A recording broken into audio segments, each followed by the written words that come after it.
inviting me. Certainly I was happy to get the invitation to join this group and commend SFU and Deborah for doing this, for having this event. It's really quite interesting. And let me start by saying that I like the word adaptation. It's not a word that I get to use too often, but it's really something that, when reflecting about this, when I was invited to come in and address the aspect, maybe the aspect of the municipal side, because that's where most of my career is in the municipal emergency management function.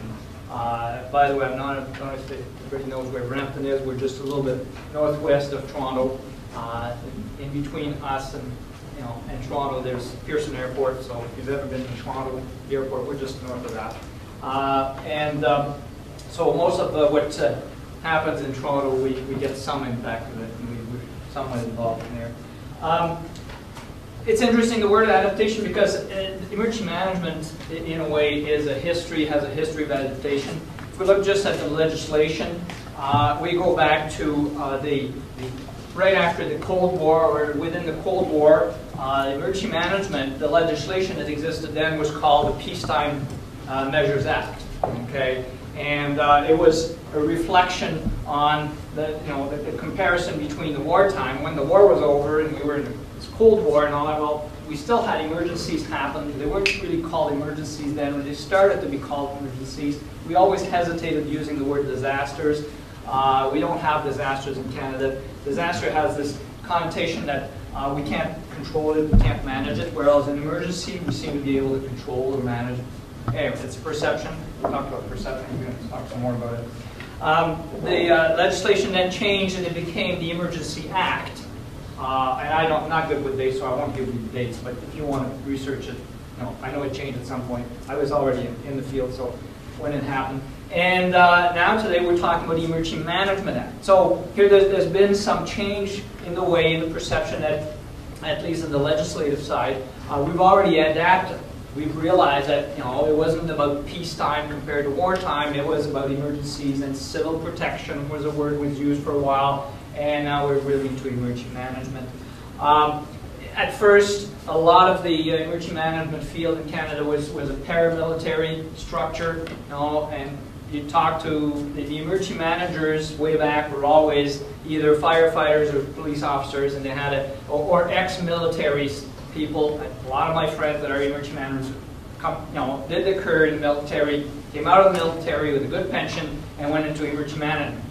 And that was we saw that there was a focus towards response and being able to contain whatever was going on, to take care of putting out those fires, containing those spills, taking care of those situations. But gradually realized that, there's another element in there. There's a social element in there that was forgotten. There's people that are being affected here, and we need to take care of them as well. And gradually we migrated from this response and this taking care of the situation itself to looking at how it affects the people. And the whole social service element, social sciences came in and gave it a different flavor, and we've adapted in that way as well. So emergency management has really changed, and it's grown. When I started, I was responding to the fire chief. That was my first job in related to emergency management. I was reporting to the fire chief, and gradually it changed. In the last few major events that we've had, particularly in the Toronto area, had absolutely nothing to do with fire. And a lot of organizations that used to have emergency management within the fire structure said, we got to pull it out of there. We got to put it somewhere else, where first it needs to be a little closer to the senior management, and it has to be something where it's closer to the people as well. It has a link to the people. So it was pulled out of fire because SARS had absolutely nothing to do with fire.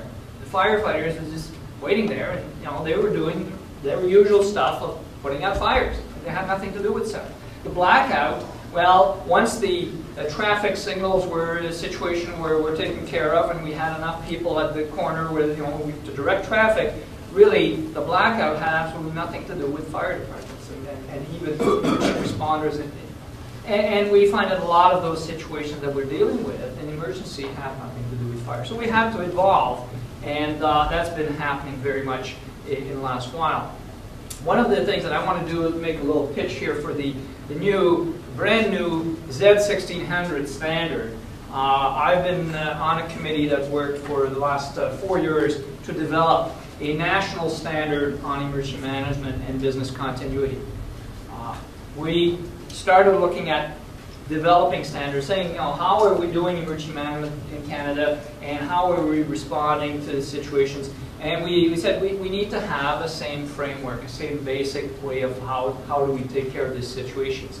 So a number of agencies got together and started developing this, and then the number through the CSA, Canadian Standard Association, started. And then we started with a small group of people, which eventually grew because we said we got to involve this division and this group, and we grew to, I think it was something like 30-some various representatives from all areas of businesses and government and NGOs as well.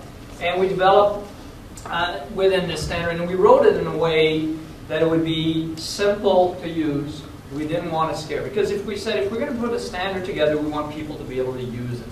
We want this to go to the masses. We don't want this to be for the professionals and the academics. We want to make sure that the people on the ground level are going to be able to use this, and we wrote it a bit as a guideline. So for the professional, people who have been in the field, you read that and it's, this is very basic, it's emergency management 101. And maybe it doesn't mean as much, but for people who don't know anything, at least we've written it in a way that it's not scary. It's not something overwhelming. And the goal here is that we're trying to encourage organizations of all sizes to start doing emergency management business continuity. In there we've put, of course, with Heather, the slide that we had with all the different elements: prevention, mitigation, recovery. And I'm not going to go too much into those, particularly with, there's a lot of, we're going to come back to some of those ideas. But certainly the prevention, mitigation, when it comes to weather event is difficult to do. It's very, particularly on the ground level, and I'll come back to the ideas.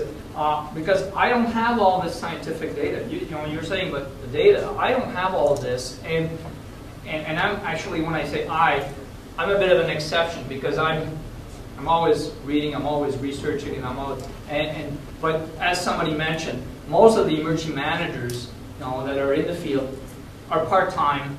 A lot of in Ontario, we have almost about 60-some% of the emergency managers are actually the fire chief. The fire chief of that community is also the emergency manager. So the fire chief spends maybe 3 to 10% of their time doing emergency management. The rest of the time they do fire management, fire suppression, planning, training, all of that. And so they don't have time to do this research. I'm lucky. I'm in a community that believes in emergency management. I've had a lot of support from my council, from my senior management. I've been able to do a lot more than most communities. And I also, because I love this stuff, I eat this all the time. I'm informed, so I keep informed. But I'm an exception. I'm not. Most emergency management are not there. But the prevention and mitigation is something that is difficult to do in this field. The recovery, in Ontario, the best example of recovery is actually because of Hurricane Hazel. After Hurricane Hazel, and I don't know if everybody's familiar with the story, the province of Ontario created the conservation authorities. And although their role, and I'm not sure if they were called conservation authority at the beginning, but I think they changed names as well. But now what the role of the conservation authorities after the hurricane was to buy up land that was in floodplains. And they bought all these lands, all these areas, and turned them into park, into vacant lands. And made sure that and changed the legislation to make sure that nobody would ever rebuild in those areas. And then their role changed gradually once that was done, and they stayed there to monitor. And they have a monitoring role of the levels of the different water courses in the province. And that was a good example of good recovery. Making sure that we've learned, we had an event here that was disastrous. We have about 100 lives were lost because of that event, and we wanted to make sure that it wouldn't happen again. So in the recovery,